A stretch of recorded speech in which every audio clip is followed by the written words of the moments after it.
ഈശോ മിശിഹായ്ക്ക് സ്തുതിയായിരിക്കട്ടെ.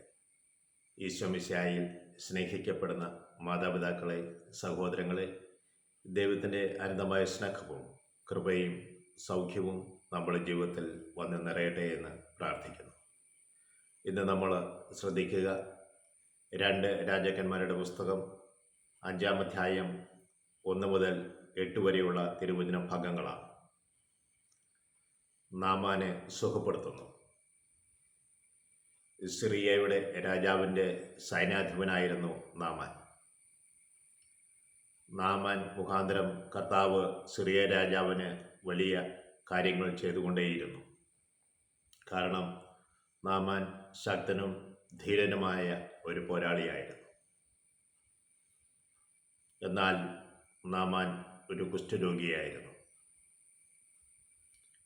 ഇസ്രായേലുമായുള്ള യുദ്ധത്തിൽ സിറിയക്കാർ ഒരു പെൺകുട്ടിയെ പിടിച്ചുകൊണ്ട് പോന്നിരുന്നു.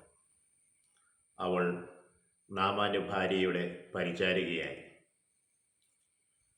അവൾ നാമാൻ്റെ ഭാര്യയോട് പറഞ്ഞു, ഇസ്രായേലിലായിരുന്നെങ്കിൽ എൻ്റെ യജമാനൻ ഇസ്രായേലിലായിരുന്നെങ്കിൽ അവിടുത്തെ പ്രവാചകൻ അദ്ദേഹത്തെ സുഖപ്പെടുത്തിയേനെ. ഇത് നാമാൻ രാജാവിനെ അറിയിച്ചു. സിറിയ രാജാവ് ഉടൻ തന്നെ ഒരു എഴുത്ത് ഇസ്രായേൽ രാജാവിന് കൊടുത്തുവിടുകയാണ്. ആ എഴുത്തിൽ ഇപ്രകാരമാണ് എഴുതിയിരിക്കുന്നത്: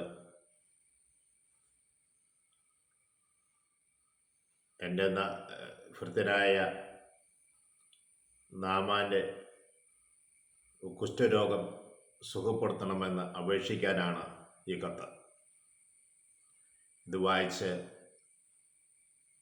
ഇസ്രായേൽ രാജാവിന് ദേഷ്യമായി.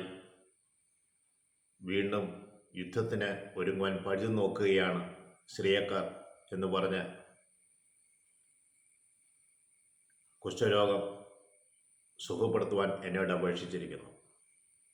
ജീവനെടുക്കുവാനും ജീവൻ കൊടുക്കുവാനും ഞാൻ ദൈവമാണോ എന്ന് പറഞ്ഞ് രാജാവ് തൻ്റെ വസ്ത്രം കീറി. ഇതറിഞ്ഞ് ഇസ്രായേലിൻ്റെ പ്രവാചകനായ എലീഷ രാജാവിനോട് പറഞ്ഞു, നീ എന്തിന് വസ്ത്രം കീറുന്നു? ഇസ്രായേലിൽ ദൈവത്തിൻ്റെ ഒരു പ്രവാചനം ഉണ്ടായെന്ന് ജനം അറിയട്ടെ. Praise Lord. ജീവിതത്തിൽ പ്രതിസന്ധികളും രോഗങ്ങളും ഉണ്ടാകുമ്പോൾ ദൈവം തിരഞ്ഞെടുക്കപ്പെട്ട വ്യക്തികളുടെ സമയത്തേക്ക് നീ ചെല്ലണമെന്ന് തിരുവചനം നമ്മളെ ഓർമ്മിപ്പിക്കുകയും അവരുടെ അധരങ്ങളിൽ സുഖപ്പെടുത്തുന്ന വാക്കുകളുമുണ്ട്. ഒരു നിർദ്ദേശ കാര്യങ്ങൾ ചെയ്യുമ്പോൾ അത് നിന്റെ ജീവിതത്തിൽ അനുഗ്രഹമായി മാറും. ഏത് രോഗവുമായിക്കൊള്ളട്ടെ, ദൈവം നയിക്കപ്പെടുന്ന, ദൈവത്തിൻ്റെ വാക്കുകേട്ട് ജീവിക്കുന്ന വ്യക്തിയെ നീ സമീപിക്കണം എന്ന് തിരുവചനം പറയുകയാണ്. അതുകൊണ്ടാണ് ദൈവത്താൽ നയിക്കപ്പെടുന്ന പല ധ്യാന കേന്ദ്രങ്ങളിലും നമ്മൾ ഓടിക്കൂടുന്നത്.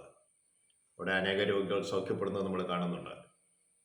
ചില പുരോഹിതരും ശുശ്രൂഷകരും രോഗികൾക്ക് വേണ്ടി പ്രാർത്ഥിക്കുമ്പോൾ അവർ അത്ഭുതകരമായ സമയത്ത് തന്നെ സൗഖ്യം പ്രാപിക്കുന്നതും നമ്മൾ കാണുകയും കേൾക്കുകയും ചെയ്തിട്ടുണ്ട്. ദൈവത്തിൻ്റെ ആത്മാവ് അവരിൽ കൂടിക്കൊണ്ടിരിക്കുന്നത് കൊണ്ട് സൗഖ്യം അവരുടെ ജീവിതത്തിലേക്ക് വന്ന് നിറയുകയാണ്. അവർ പറയുന്ന കാര്യങ്ങൾ ചെയ്യാൻ തയ്യാറാകണം. എന്നെ ശ്രമിച്ചുകൊണ്ടിരിക്കുന്ന ഏവരുടെ മേലും പരിശുദ്ധാത്മാവിൻ്റെ അഭിഷേകം വന്ന് നിറയട്ടെ എന്ന് പ്രാർത്ഥിക്കുന്നു. ഞങ്ങളുടെ അമ്മയാശ്രയ മാതാവേ, ഞങ്ങൾക്ക് വേണ്ടി, വചനം ശ്രവിച്ചുകൊണ്ടിരിക്കുന്നവർക്ക് വേണ്ടി, പ്രത്യേകമായ ആവശ്യങ്ങൾക്ക് വേണ്ടി മധ്യസ്ഥം വഹിക്കണമേ. പിതാവിനും പുത്രനും പരിശുദ്ധാത്മാവിനും സ്തുതി. ഈശോ മിശിഹായ്ക്ക് സ്തുതിയായിരിക്കട്ടെ.